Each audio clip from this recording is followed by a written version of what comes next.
Gubernur DKI Jakarta Joko Widodo akan mempertimbangkan kebijakan jam malam bagi anak di Jakarta. Namun, Jokowi tidak bisa memastikan kebijakan tersebut jadi diterapkan atau tidak. Menurutnya, masih dalam proses dan akan dikalkulasikan semuanya.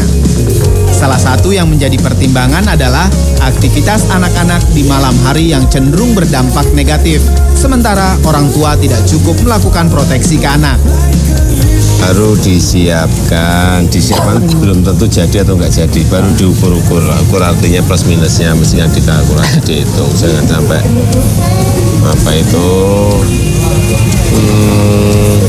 mengganggu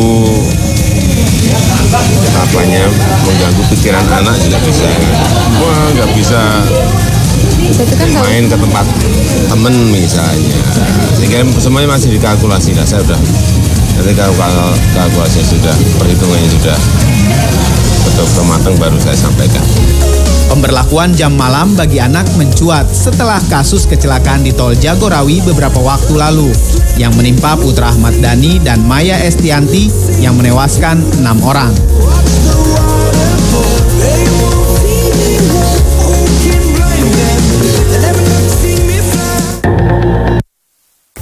Halo, selamat malam pemirsa, apa kabar?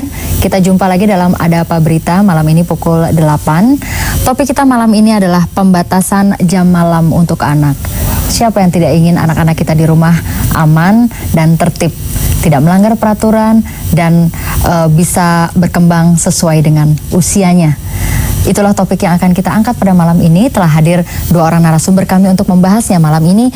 Ada Pak M. Ihsan, Ketua Satgas Perlindungan Anak, dan Rudin Akbar Lubis, Anggota Komisi A DPRD DKI Jakarta. Selamat malam Bapak-Bapak. Selamat malam. Apa kabar? Alhamdulillah. Iya, ini kasus ini tengah mengemuka di masyarakat. Tentunya sudah tidak sabar saya ingin berdiskusi mengenai masalah ini. Tapi kita akan bergabung dulu dengan teman yang saat ini sedang di lapangan. Pemirsa, kita akan bergabung di lapangan. Ada Zaki. Zaki, selamat malam. Ya, Tia dan juga pemirsa dimanapun Anda berada, saat ini saya berada di Jalan Raya Cipinang Indah, Pondok Bambu, Jakarta Timur. Suasana di sini seperti yang Anda lihat di layar televisi Anda, ramai oleh anak-anak yang sedang berlalu lalang di jalan ini. Di antara mereka ada yang sedang berbelanja pada pedagang kaki lima yang berjualan aneka makanan yang ada di sini. Mereka berkumpul di Jalan Raya Indah, tepatnya di jembatan yang ada di Cipinang Raya ini untuk menikmati suasana malam. Setiap harinya daerah ini ramai oleh anak-anak. Mereka itu terdiri dari para remaja dan juga anak-anak yang masih bersekolah. Seharusnya mereka ini pada malam hari tentunya belajar untuk mempersiapkan bersekolah di esok harinya. Nah, pemirsa, menyikapi hal ini, Gubernur DKI Jakarta Joko Widodo berencana akan memberlakukan yaitu yang namanya jam malam untuk anak sekolah dan juga anak-anak khususnya. Jam malam tentunya diberlakukan untuk menjadikan Jakarta menjadi kota yang ramah anak.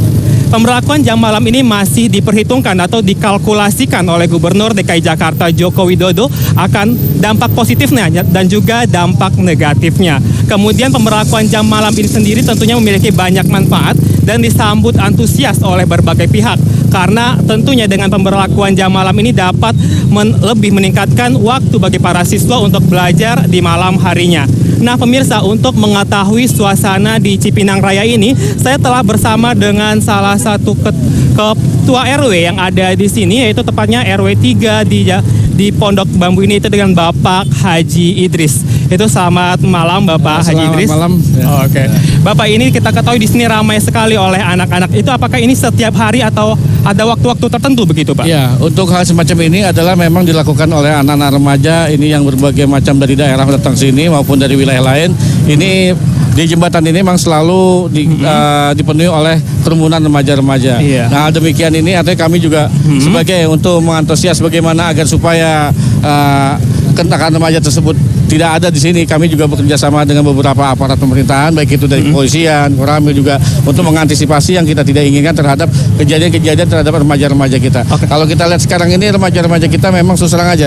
Di dalam hal ini adalah kurangnya satu peran aktif terhadap orang tua. Karena orang tua ini tidak mengetahui di mana anaknya nongkrong. Inilah kejadian hal semacam ini. Ini kebanyakan sebagian adalah bukan masyarakat Pondok Bambu, tapi kebanyakan di luar keluarga Pondok Bambu yang ada di sini. Nah, kalau kita lihat ini masih usia di belasan tahun lah yang ada nongkrong sini. Kalau kita menggunakan kendaraan motor, saya yakin mungkin kendaraan motor tersebut dia tidak menggunakan ada SIM atau tidak. Mayoritas di sini adalah usia di bawah 17 tahun atau masih anak-anak begitu ya, Pak. Dan mereka ini diwacanakan akan ada yang namanya jam malam. Bagaimana Bapak menyikapi hal ini? Saya rasa dengan ada suatu kegiatan jam malam ini sangat artinya mendukung sekali dengan masyarakat sini. Kami juga sebagai pengurus tidak terlalu banyak untuk perhatikan kalau memang ada jam malam, jam-jam tertentu ada yang harus diupayakan bagaimana agar supaya bebas daripada tongkrongan-tongkrongan anak-anak sini.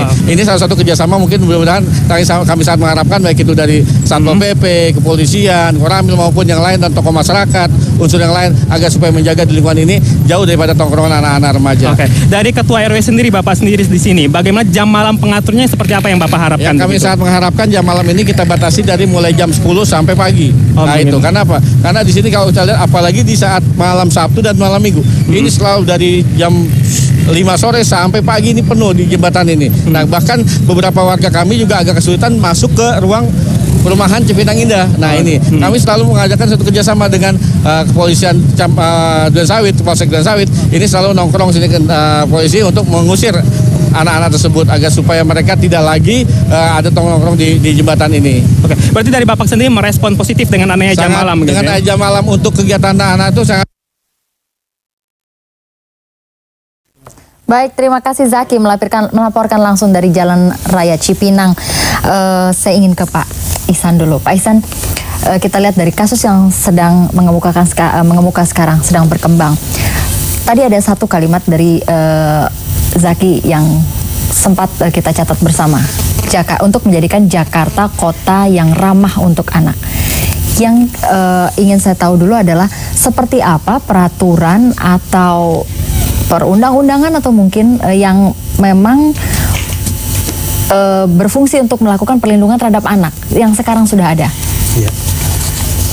Jadi memang undang-undang dibuat itu sebagai payung hukum semua peraturan baik di pusat maupun di daerah untuk mengupayakan yang tahap pertama pada primer itu pencegahan. Pencegahan ini merupakan satu penegasan dalam RPJM bahwa prioritas pembangunan manusia Indonesia khusus untuk anak itu pencegahan. Mencegah agar dia tidak menjadi korban dengan cara bimbingan. Makanya disebutkan dalam tujuan Undang-Undang Perlindungan Anak pasal 3 mengatakan bahwa perlindungan anak bertujuan untuk mewujudkan anak Indonesia berkualitas, berakhlak mulia, dan sejahtera. Artinya bahwa ini harus diterjemahkan oleh kementerian, oleh pemerintah daerah, bagaimana implementasi di lapangan. Nah, pasal-pasal berikutnya dalam pasal 13 menjelaskan bahwa orang tua atau siapapun yang bertanggung jawab untuk mengasuh anak wajib melindungi anak dari diskriminasi, kekerasan, eksploitasi, perlakuan salah, dan kemudian jika orang tua yang melakukan dikenakan pemberatan hukuman. Nah, artinya di pasal berikutnya ada ancaman pencabutan kuasa asuh bagi orang tua pada pasal 30 dan ancaman pidana bagi mereka yang melantarkan anak. Nah, undang-undang begitu apiknya, begitu seriusnya memberikan perhatian yang kuat terhadap anak. Makanya tadi pagi ketika saya melihat pernyataan Bapak Gubernur DKI Jakarta Jokowi, saya langsung terharu dan hampir meneteskan air mata. Sebetulnya dari awal kita minta DKI itu adalah pencegahan.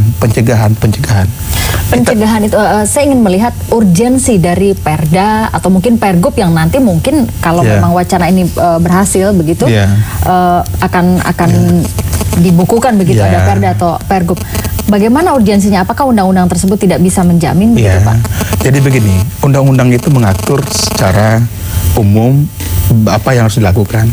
Cara melakukannya diturunkan dalam bentuk peraturan perundang-undangan. Nah, tingkatan peraturan perundang-undangan itu bertingkat. dari undang-undang, kemudian peraturan pemerintah, perda, pergub, kemudian peraturan bupati, wali kota, itu nanti tergantung kebutuhannya sejauh mana kemudian ini bisa diatur. Seperti pelindungan anak, itu diatur dalam perda pelindungan anak. Atau kalau ternyata itu adalah jam malam, itu cukup diatur dalam pergub, peraturan gubernur. Nah, sebetulnya yang kita inginkan di sini adalah pemerintah daerah harus tahu kejadian anak di pramuka yang dijatuhkan dari atas lantai 2, kepalanya pecah ke bawah, itu kejadiannya 1 malam. Oleh anak? Iya, anak sama anak ini. Usia berapa? 15 tahun. Yang pelakunya 8 orang anak, semua anak-anak semua pelakunya. Korbannya juga anak-anak. Pembacokan geng motor itu anak-anak juga korbannya. Dan banyak kejadian pembunuhan di Bekasi di mana itu juga anak-anak tengah malam. Artinya yang ribut di diskotik kemarin itu yang anak pejabat itu juga anak-anak. Kita ingin menunjukkan pada pemerintah daerah, kalau kita nggak upayakan pencegahan, ada indikasi bahwa pemerintah daerah melakukan pembiaran masalah anak-anak berkeliaran tengah malam, sehingga secara sadar atau tidak sadar dia dijerumuskan kepada situasi dia terancam, atau kemudian dia terancam menjadi korban tindakan kriminal orang lain, atau dia melakukan tindak kriminal orang lain. Tapi kalau kita batasi dengan jam malam seperti itu, dia dibolehkan keluar.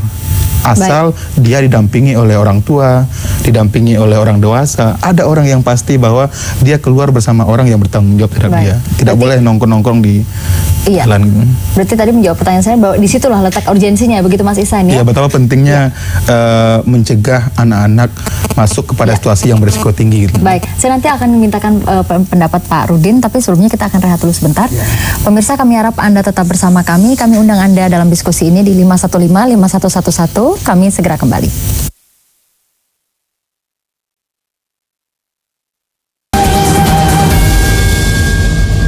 Pemirsa, Anda kembali bersama kami di Ada Apa Berita Malam pukul 8. Malam ini kita membahas pembatasan jam malam untuk Anda. Tentunya untuk anak maksud saya. Tentunya kami undang Anda untuk berpartisipasi di line telepon 515-5111. Saya ingin ke Pak Rudin. Pak Rudin, tadi saya sudah tanya pendapat urgensi lah begitu tentang perda atau pergub tentang jam malam bagi anak.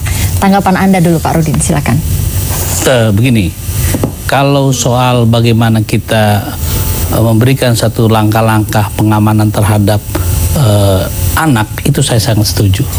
Dan saya yakin semua anggota DPRD pun sangat mendukung pemikiran gubernur. Itu pasti.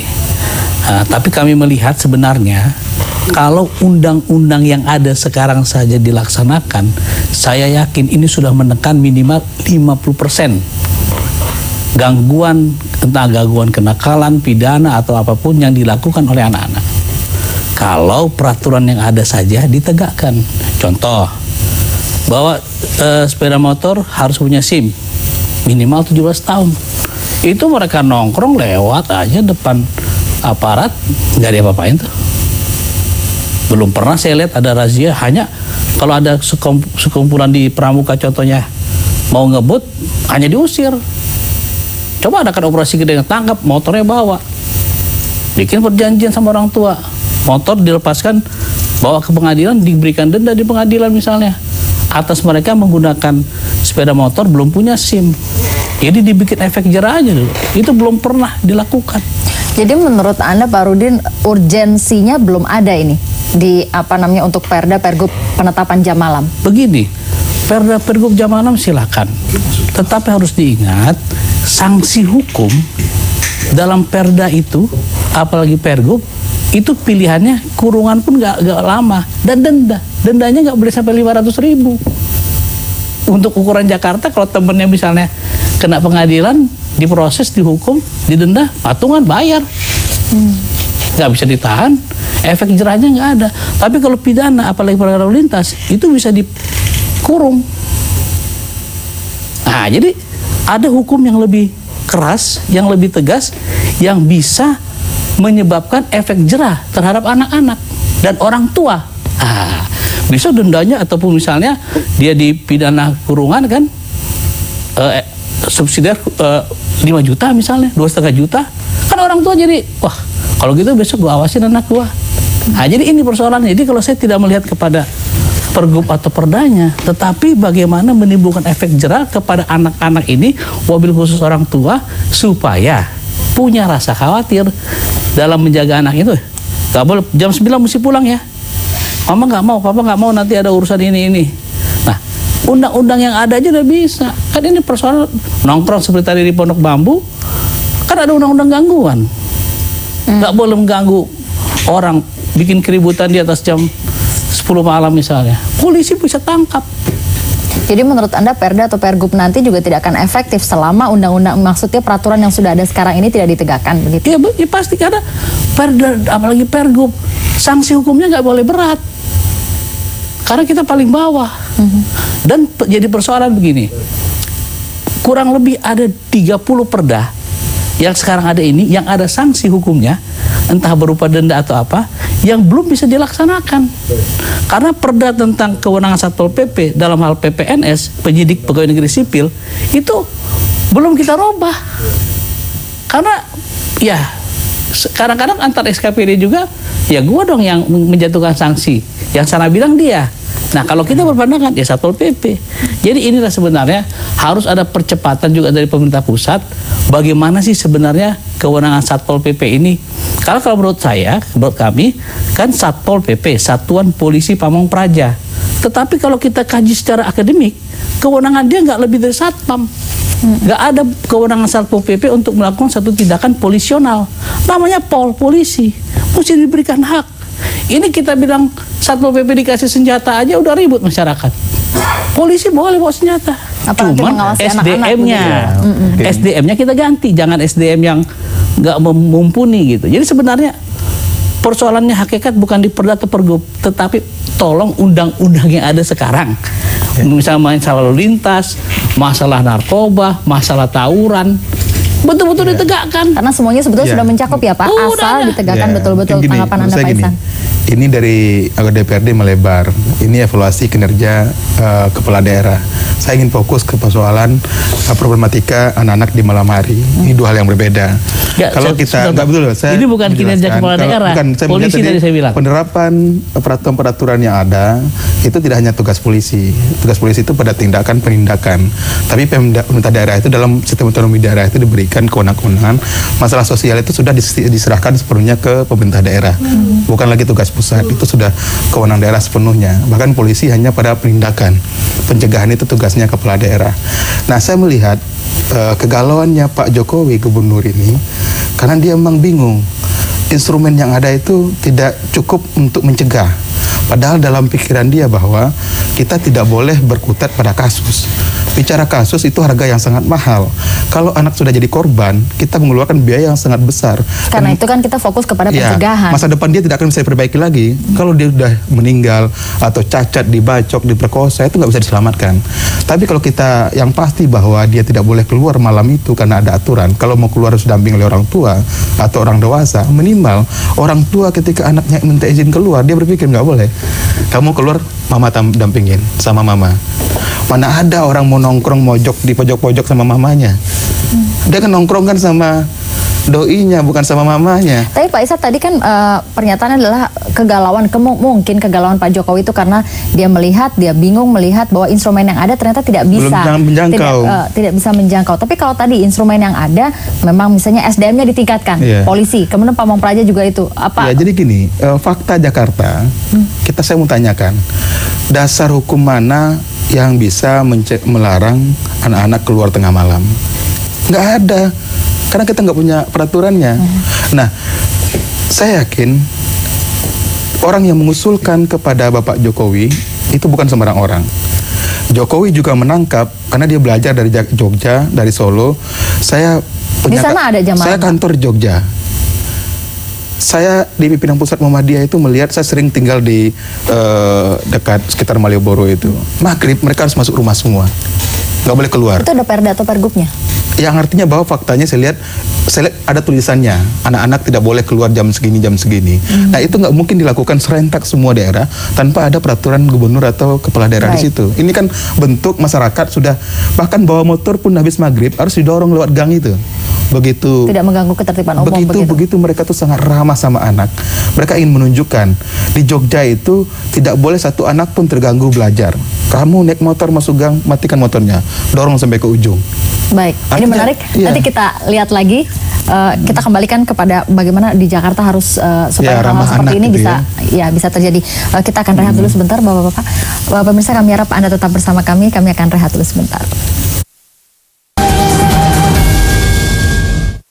Pemirsa, terima kasih Anda masih bersama kami, dan sebelum kita lanjutkan diskusi kita tentang pembatasan jam malam untuk anak, kita akan bergabung kembali bersama M. Zaki yang saat ini masih berada di Jalan Raya Cipinang. Zaki, silakan.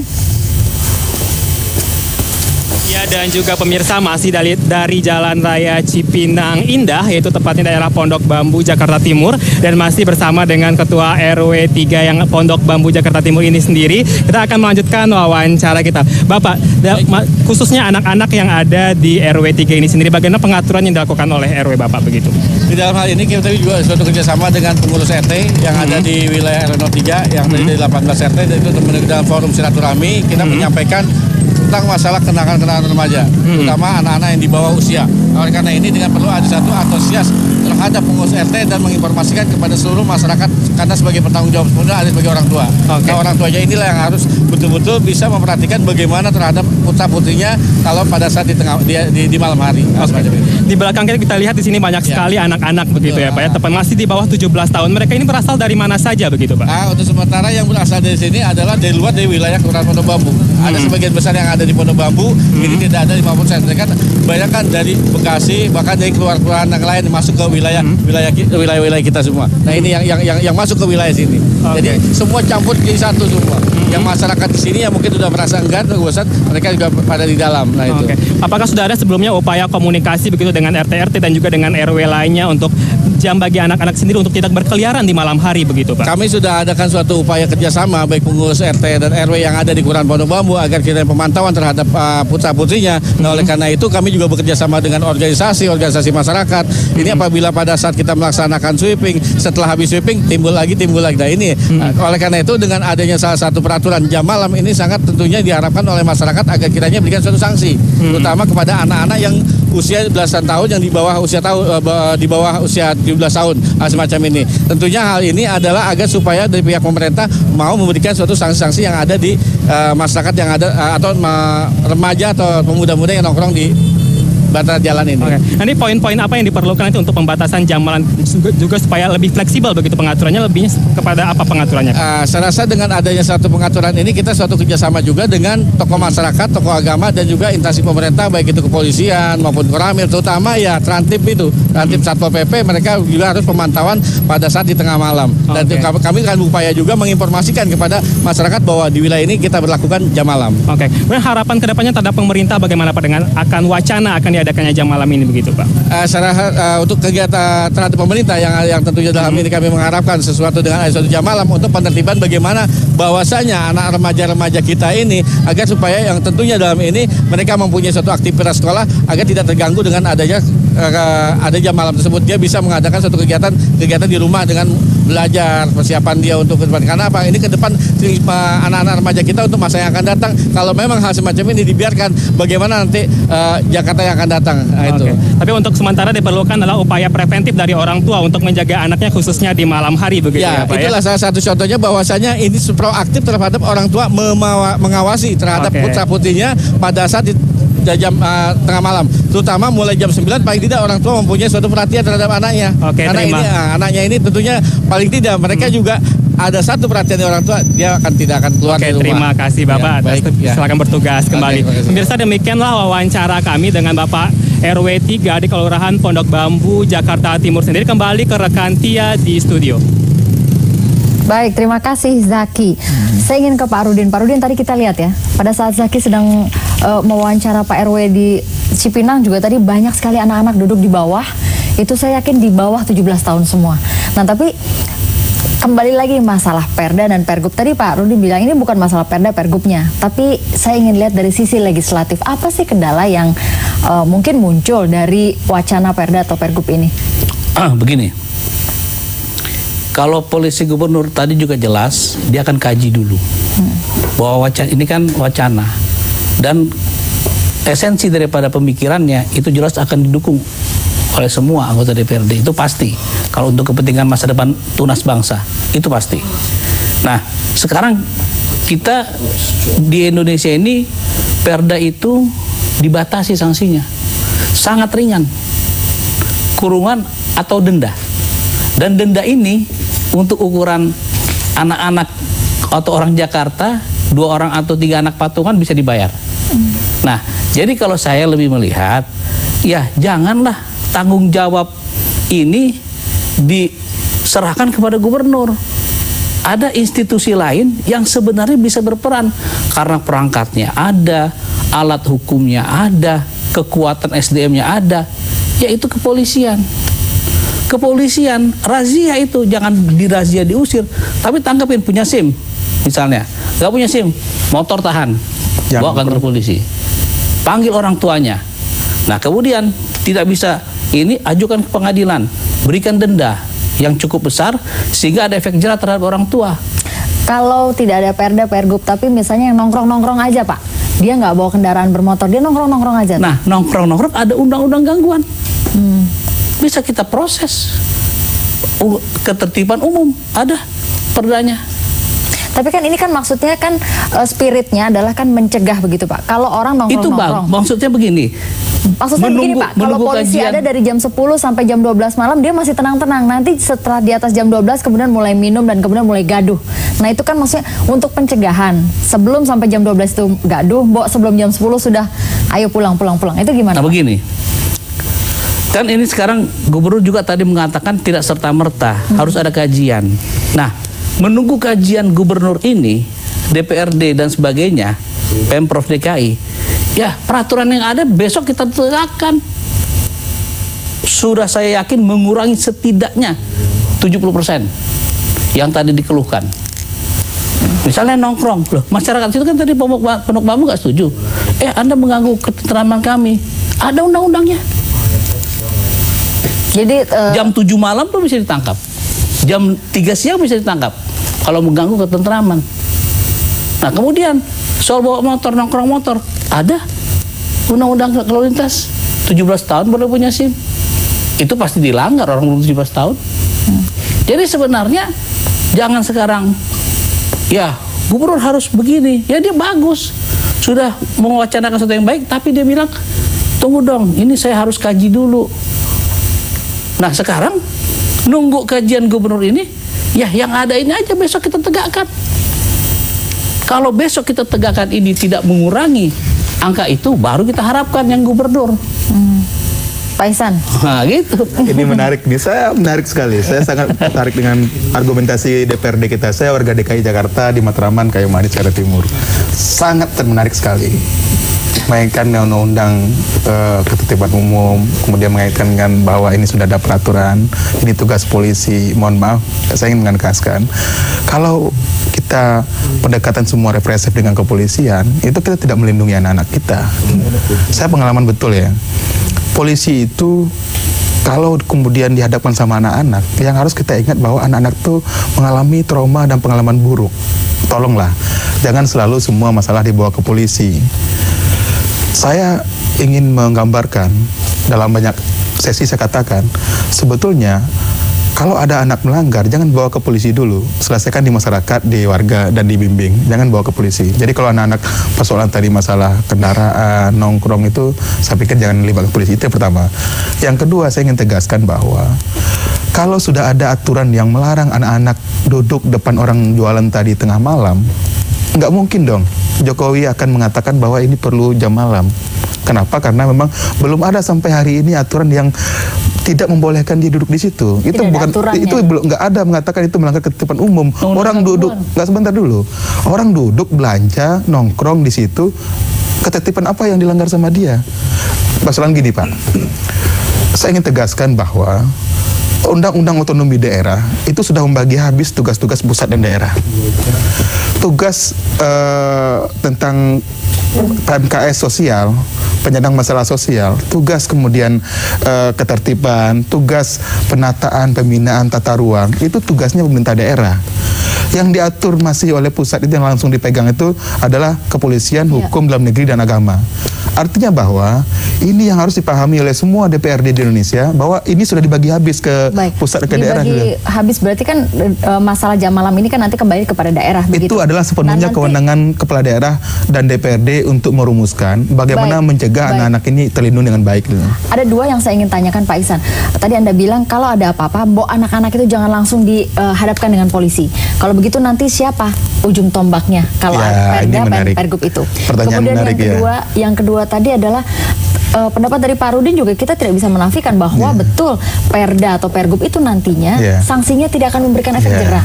Jadi ini bagaimana supaya kalau Perda Pergub itu ada tapi efektif begitu ya. Tapi kita akan rehat dulu sebentar Bapak. Pemirsa, kami harap Anda tetap bersama kami akan segera kembali.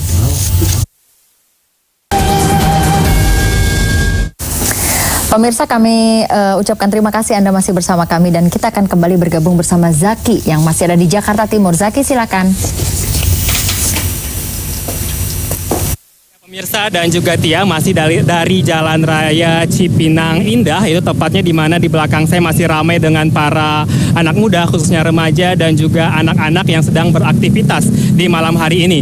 Mereka tentunya sedang menikmati atau yang sedang bermain dengan teman-temannya, dan juga di antara mereka juga sedang ada yang berbelanja atau menikmati sejumlah sajian yang dijual oleh para pedagang kaki lima yang ada di sekitar jalan sini. Pemirsa, untuk mengetahui kondisi anak-anak yang ada di jalan raya ini, saya telah bertemu dengan sejumlah anak-anak yang sedang bermain, yaitu di samping saya sudah banyak anak-anak yang sedang melakukan aktivitas yang sedang bermain di malam hari. Padahal malam hari ini seharusnya mereka adalah belajar untuk persiapan sekolah di esok hari. Halo, selamat malam. Dengan siapa, Dek, namanya? Doni. Dengan siapa? Doni. Doni sekolahnya di mana? 14. 14. Oh, Doni sendiri kelas berapa sekarang? 5. Kelas 5. Sering main di sini? Sering. Tiap malam? Tiap malam, oke. Doni sendiri nggak sekolah besok hari? Sekolah. Tapi kenapa masih main jam segini? Oke, siap. Kalau kamu namanya siapa? Alan Chandra. Alan kelas berapa? Kelas 6. Kelas 6. Besok Alan sekolah nggak? Sekolah, tapi agak siangan masuknya jam setengah 8-an. Oh, jam setengah 8-an. Alan emang suka main di sini atau baru kali ini aja? Sering, biasanya main bola di sini. Gitu. Oh, main bola. Biasanya selain main bola main apa aja di sini? Ya gini, main gini-gini nongkrong di situ sama teman-teman. Oke, rame-rame sama teman-teman biasanya. Oke. Kalau kamu namanya siapa, Dek? Amelia. Siapa? Amelia. Amelia sekolah kelas berapa? Kelas 2. Kelas 2. Amelia tinggalnya di mana? Itu, Cipinang Indah. Cipinang Indah. Amelia nggak takut nih keluar malam-malam? Kan sekarang udah jam 8 malam. Nggak takut Amelia? Enggak. Besok sekolahnya masuk pagi? Oke. Ibunya nggak marah Amel keluar rumah jam segini? Enggak gitu. Emang sering Amel di sini jam segini? Iya. Sering, oke. Kalau kamu namanya siapa? Nawal. Siapa? Nawal sekolahnya kelas berapa? Kelas 4. Kelas 4. Besok Nawal sekolah? Iya. Oke. Tapi sering main-main di sini setiap malamnya? Oke, main apa aja biasanya di sini? Main benteng, main kotak, main galaksin, terus apaan aja dah. Apa aja? Emang ini teman-temannya Nawa semua atau gimana? Iya, teman-teman aku. Teman-teman semua. Biasanya kumpul di sini sampai jam berapa, Nawa? Kadang-kadang sampai jam setengah 9. Sampai jam setengah 9, oke. Selain main ngapain aja di sini? Menariknya di sini apa bagi Nawa? Ketawa-tawa, ngobrol-ngobrol, ngeliat foto-foto. Pokoknya banyak dah. Nah, sebentar lagi kalau pemerintah Provinsi DKI Jakarta atau Bapak Jokowi nih, katanya anak-anak kalau di jam segini harus belajar di rumah, begitu nggak boleh keluar rumah, gimana? Nawa setuju nggak? Iya. Setuju. Oke, kalau gitu habis ini Nawa nggak main lagi dong di sini jam segini. Setuju kayak gitu. Oke. Terakhir saya akan coba wawancara satu lagi. Halo, namanya siapa, Dek? Freddy. Siapa? Freddy kelas berapa? 3. Kelas 3. Freddy besok sekolah? Sekolah. Nggak ada PR buat besok? Nggak ada gitu. Freddy tiap hari main di sini? Tiap hari. Biasanya main apa aja Freddy di sini? Main benteng. Main gundu. Terus banyak deh. Oke, selalu malam hari main di sini? Iya. Oke, terima kasih. Nah, pemirsa, itulah yang disampaikan oleh para anak-anak. Mereka tiap hari bermain di sini di malam hari. Padahal ini masih jam 8 malam, itu yang seharusnya mereka belajar begitu untuk esok hari mempersiapkan sekolahnya. Dan mereka mengatakan bahwa di sini menarik untuk bermain karena teman-teman mereka lengkap di sini karena itu mereka selalu berkunjung setiap harinya ke tempat ini. Nah, untuk ini upaya yang dilakukan oleh orang tua sangatlah penting agar mereka di waktu ini belajar sesuai mana mestinya. Demikianlah yang dapat kami laporkan. Kembali ke Tia di studio. Terima kasih. Menarik ya. Untuk anak-anak hiburan yang tidak didapat di rumah, kumpul sama teman-temannya di pinggir jalan begitu. Walaupun tentunya keamanan tidak terjamin di situ. Pak Ihsan, saya ingin kembali ke pertanyaan saya tadi. Melihat kondisi anak-anak seperti itu di situ. Tapi siapa, kalau ada Perda atau Pergub itu, siapa yang nanti menjadi ujung tombak yang ngusir-ngusirin anak-anak itu suruh kembali ke rumah begitu, Pak? Itu nanti siapa?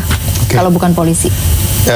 Jadi Perda Pergub itu menjadi instrumen bagi masyarakat untuk menertibkan lingkungannya. Biasanya kalau mereka tidak punya peraturan, dia juga tidak punya dasar untuk melarang orang. Tapi kalau pengurus RT, RW, warga, kan dalam Perda akan diatur bahwa masyarakat harus mengontrol, mengawasi, itu fungsinya RT, RW. Nah, ujung tombak yang pertama itu orang tua dulu. Saya mudah-mudahan orang tua dia nonton di TV ini ya. Dia bisa, orang tuanya nangis habis ini. Bermain oke, tapi jangan lupa itu pemangsa-pemangsa hari ini jam segini lagi keliaran nyari mereka. Jadi banyak korban, saya tahu persis daerah itu, saya banyak korban di daerah itu. Anak-anak yang kemudian disodomi, anak yang diperkosa dan diculik, itu banyak yang diculik di situ. Jadi anak itu tadi polosnya mengatakan kalau diterapkan jam malam dia akan mengikuti. Artinya bahwa dia juga tahu bahwa ini kepentingan mereka. Cuma kalau kita orang dewasa tidak mengerti, mereka itu harus dilindungi. Jadi Undang-Undang Perlindungan itu menjelaskan perlindungan bertujuan mewujudkan anak Indonesia yang berkualitas, berakhlak mulia dan sejahtera. Bagaimana dia mau berkualitas jam segini belum belajar, terus belum kemudian istirahat, masih nongkrong, belum istirahat, besok masuk lagi sekolah, siang kemudian main lagi, nggak ada tempat waktu dia bisa istirahat yang cukup dan segala macam. Kemudian ini, jadi ini memang tidak bisa semua dibebankan kepada anak, dia harus memilih. Padahal tertentu yang sifatnya mengancam keselamatan mereka, sifatnya yang membahayakan mereka, itu harus diatur oleh pemerintah. Dalam konteks ini adalah pemerintah daerah yang kemudian menjalankan itu. Jadi yang melaksanakan nanti adalah RT, RW, masyarakat lingkungan. Nah, pada konteks peringatan, mereka yang mengingatkan. Nah, nanti setelah peraturan ini diberlakukan, itu akan dibentuk hotline service oleh pemerintah daerah. Jadi ketika RT, RW lingkungan mengetahui bahwa ada yang melanggar di situ, nanti Pemda akan menggunakan hotline service-nya, ada pemberitahuan ke sana. Ini sama kayak di Belanda. Di Belanda jauh lebih maju. Orang tua yang meninggalkan anak di rumah, itu ada hotline service, langsung tetangga telepon, datang petugas, anak diambil, orang tua dibawa ke kantor, didenda. Denda. Jadi modelnya di situ nggak ada kurung-kurungan, denda semua, didenda. Karena di luar negeri itu orang tidak lagi zaman feodal. Feodal kan kalau mau hukum orang tuh dikurung dan didenda, dipenjarakan. Ini enggak. Berarti ini pengawasannya oleh masyarakat sekitar dulu, Pak ya? Ada RT, RW, tetangga, orang tua. Ya, jadi prinsip peraturan daerah, prinsip undang-undang, pasal 78 Undang-Undang Perlindungan Anak mengatakan bahwa jika ada orang yang melihat dan mengetahui anak dalam keadaan gawat, dalam keadaan terancam, anak berhadapan dengan hukum, anak mengalami korban dan tidak melaporkan, maka orang itu diancam dengan pidana 5 tahun. Artinya bahwa instrumen kita untuk jadi cantolannya Perda dan kemudian Pergub nanti itu sangat kuat. Sudah ada. Sangat kuat mendorong bahwa memang kepala daerah harus mengatur.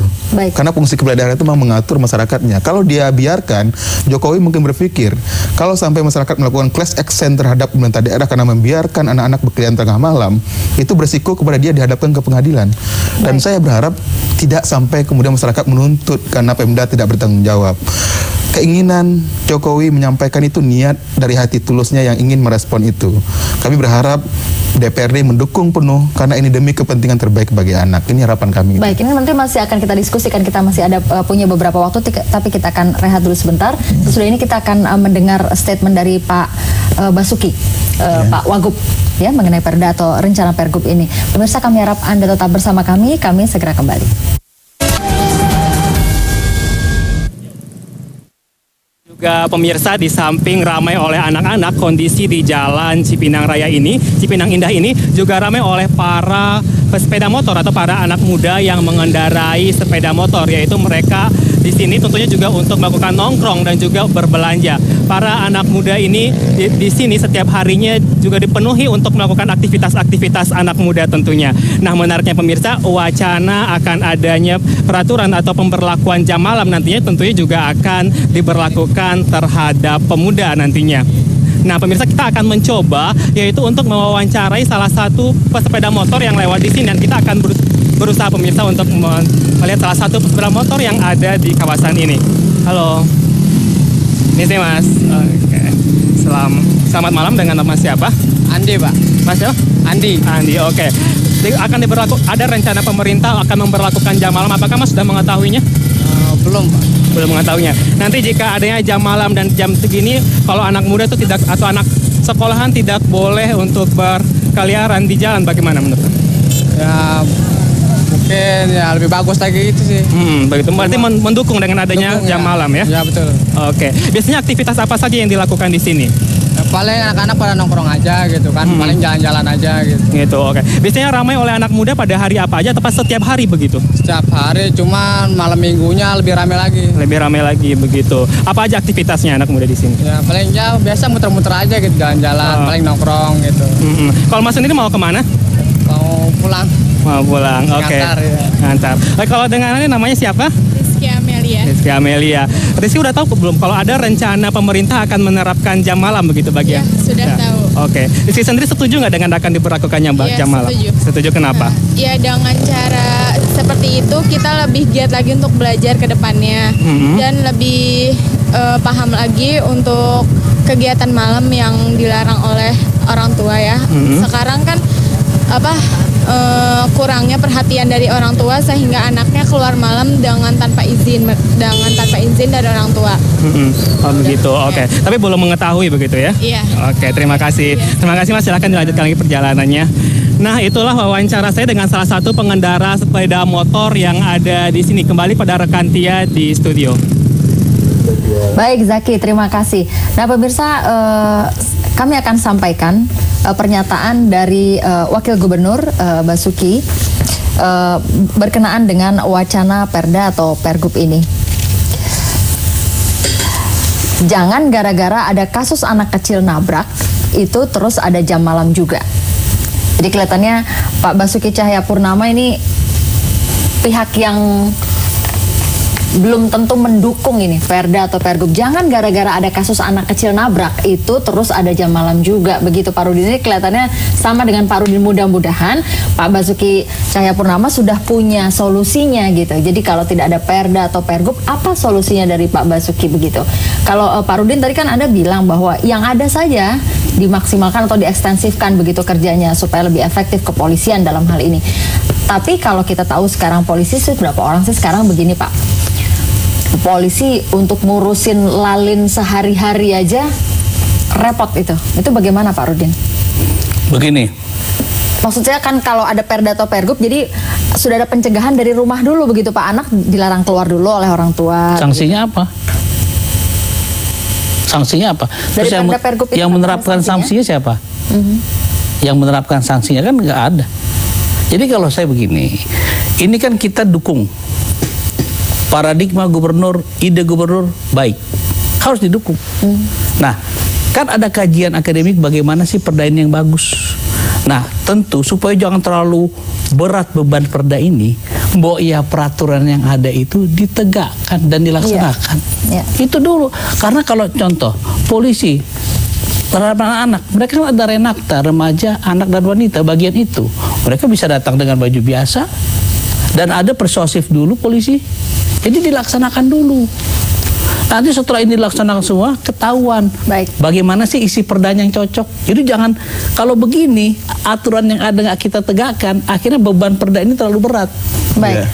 Baik, ini saya waktunya sudah sangat sempit, tapi spiritnya sama tadi. Ini yang sudah ada ditegakkan dulu, tapi demi Jakarta. Mungkin saya sedikit terakhir, saya khawatir Pak Ahok belum melihat fakta di lapangan tentang pembunuhan, kekerasan, geng motor, anak diskotik, dan segala macam. Tapi setelah Pak Ahok diberikan data-data yang cukup, Karena tadi dia fokus pesimis melihat masalah terkait dengan kasus yang tabrakan. Dia tidak diberikan data yang komprehensif. Karena saya 3 kali ketemu sama Pak Ahok, itu orangnya sangat appreciate dan dia sangat concern dengan persoalan-persoalan pelindungan dan pencegahan. Saya berharap nanti setelah ini ada proses kemudian pembahasan, kemudian data-data dimasukkan, analisis akademik dan segala macam. Pak Ahok akan melihat betapa kemudian pencegahan ini dilakukan. Karena gini, sanksi di Perda jelas. Tidak ada aturan yang tidak ada sanksi. Artinya kalau nanti dibuat Perda akan ada sanksinya. Bapak nanti baca lagi Perda, Perda selalu ada sanksinya. Kalau Perda tidak ada sanksinya, itu enggak ada Perda. Apa sih Pak Ihsan, dari jamnya seperti apa? Kemudian sanksinya seperti apa? Tadi Pak Rudin bilang jadi sanksi artinya dari kalau Pergub itu tidak bisa. Kalau Perda itu sanksinya ada kurungan, ada denda. Artinya gini, kalau kita fokus kepada memberi efek jera, kita berikan denda. Dalam Perda itu ada denda yang sampai 2 juta. Kalau kemudian tiap malam anaknya didenda 2 juta karena keluar malam, saya pikir orang tua kapok juga. Tapi artinya kita tidak bicara pada sanksi itu. Kita bicara pada pembelajaran masyarakat, upaya yang progresif, upaya yang serius dari pemerintah daerah membelajarkan masyarakat. Ini kan DKI jauh ketinggalan dari Singapura. Singapura orang sudah tertib. Jangan bilang begitu. Singapura sudah tertib, semua peraturan ditaati. Itu di kita nggak ada kaitannya itu. Di Singapura itu semua aturan ditaati. Tapi bahwa DKI banyak aturan yang kita lahirkan belum diterapkan seperti yang Bapak bilang. Itu fakta mengatakan perbandingan 2 kota yang bersejajaran, itu fakta ini tegak ditindak, ini dibiarkan. Kita tidak boleh nutup mata. Kita nggak boleh saya nasionalisme. Enggak, ini bukan nasionalisme. Ini komitmen pemerintah melindungi anak-anaknya. Saya ingin katakan, pembiaran seperti ini merupakan bentuk dari abainya negara. Kalau kita tidak mengingatkan, seperti gubernur kita ini, saya dukung dia waktu putaran pertama kedua. Kita senang sekali melihat dia. Saya nggak kenal sama beliau, tapi saya komit ketika Solo menjadi kota layak anak pertama, dia mengatakan mau ke DKI. Kami semua aktivis anak merapat mendukung dia, tapi nggak pernah ketemu dia sampai sekarang. Artinya bahwa ini kita katakan, kita bukan mendukung karena politik. Kita mendukung komitmen dia untuk perlindungan anak yang luar biasa. Itu yang saya acung jempol sama gubernur kita ini. Baik. Saya ingin sekali statement terakhir dari Pak Rudin, karena sepertinya masih tetap berkukuh begitu bahwa urgensinya tidak di situ. Begini, tapi ya closing statement saja. Begini, saya cuma tanya, kenapa sih kita nggak mau menegakkan peraturan yang ada? Harus ngotot, ini diburu-buru dan ini belum tentu cepat.